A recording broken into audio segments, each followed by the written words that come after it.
All right, guys, you guys see that big rise right there. You can see the ripples from that rise. We just watched that big old trout come up and get it. And so this, in my experience, when they're doing that, they'll bite a variety of stuff. We can't tell what they're biting. There's no visible bugs. They're not eating something right off the surface, but they're rolling. And so in the past, my whole thing is just get some sort of a relatively small jig of some sort in front of them, and they'll chase it down and grab it on the way to the bottom.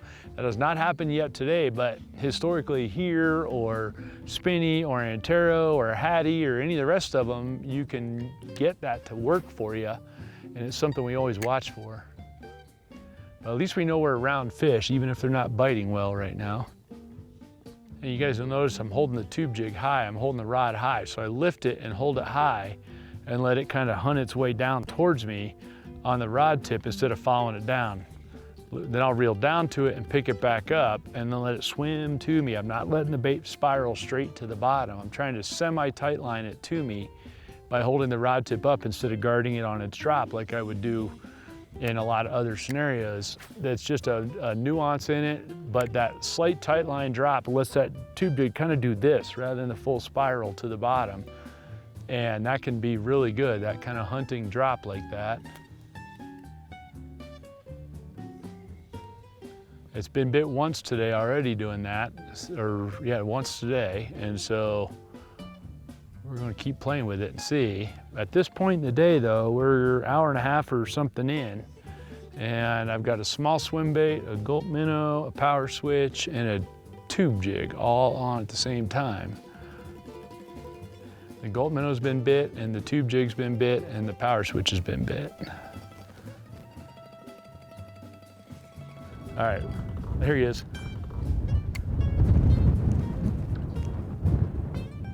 Come on, baby. Another follow. This time I got follow. Each time I start reeling something, which is not terribly uncommon, I'm getting follows but not bites. But when I try to jerk something like a jerk bait, I'm not getting bites at all. So I'm gonna have to play with that. I think what it's gonna come down to is snap jigging is what it's gonna come down to. This place where we're at here in North Park is very seasonal. From my experience, it's a spring or fall thing. We came here one time in May. It's the only time I've been here outside of fall. And in May, we had a very similar situation there. I tried to reverse the roles where the brown trout will be following the spawning rainbows instead of the other way around. And basically what happened is the same areas hold the same fish. It really didn't change a whole lot of anything, whether we were here in May or we were here in October like we are more traditionally. So that time of year it was all about the jig that day as well, and we caught tons of fish. Fish. All right, there we go. There's another one, guys, and that one's also on the 4-inch power minnow, and look at this one. This is a chunky one here.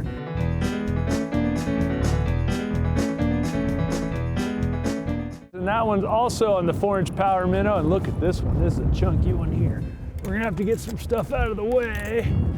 That's a big old fish, guys, and I have him on a extremely fancy medium light rod.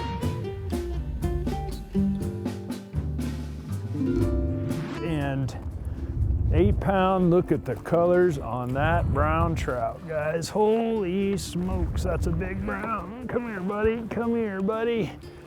Oh, guys, you're gonna have to look at this one. All right, I'm gonna leave him in the water for a minute and get my hands wet. Look at that. Look at that power minnow stuck crossways in his gullet right there. He just choked that 4-inch minnow. Brown trout are straight up predators, and we've said that for years. So we'll bring him in here real quick. Look at that thing, guys. Ooh, that right there is exactly why when we go power fishing for trout, these windy days on pothole lakes like this, we're gonna go ahead and put him in the net and put him back. Oh, yeah, there. Net cut my rod. Here you go, buddy. Put him in the water and let him do his thing. And that Fraeville Conservation Series net right there, we've talked about those for years. Fish can literally swim around in there. His gills aren't bound up. And so he can breathe just fine. You guys can get a good look at him.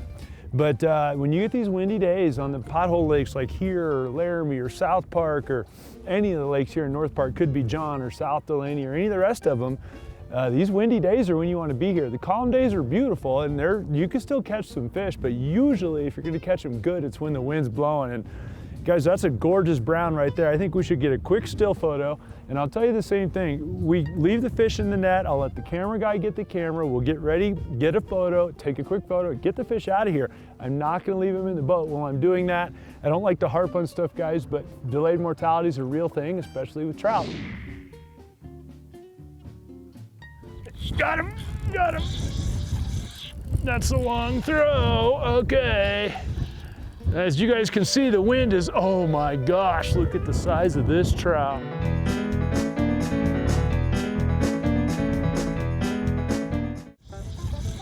That's a long throw, okay. As you guys can see, the wind is, oh my gosh, look at the size of this trout. I'm gonna try to get to that end of the boat carefully. Okay, coming up here. This is a big old trout, dudes, I think. I said that last time too, and I was wrong. Oh, that's a big old rainbow, and it's pinned in his face. Okay, he's not as big as I thought he was, but he's big enough. Look at that, and there's that power switch right in his face. You're gonna need my net here in a minute. Get that right there. And we'll see how graceful. I'm a little, oh, bow to the king.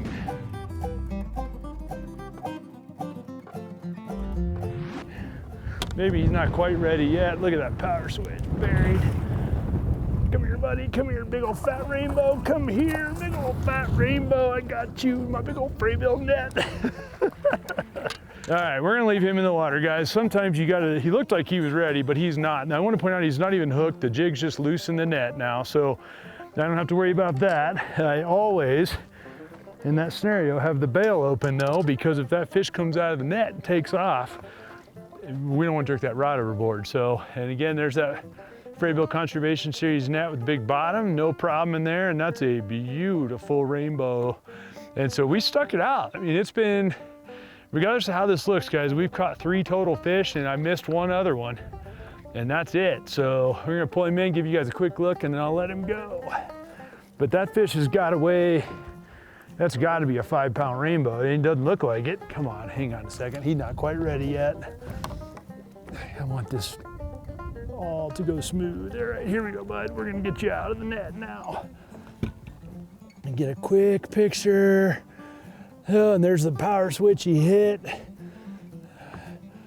Or quick, oh, let me get it off his tail. He's got line. Okay, get off of there. And there we go. Get that line off of there so he doesn't tangle. How about that, guys? That's pretty, that'll work, right? All right, get him and put him back. Holy schmoly, guys, and there's the power switch. My hands are frozen. There's what he just ate right there, guys. So that's a little 3-inch power switch. That color's called Silver Bullet, in case everyone's curious about that.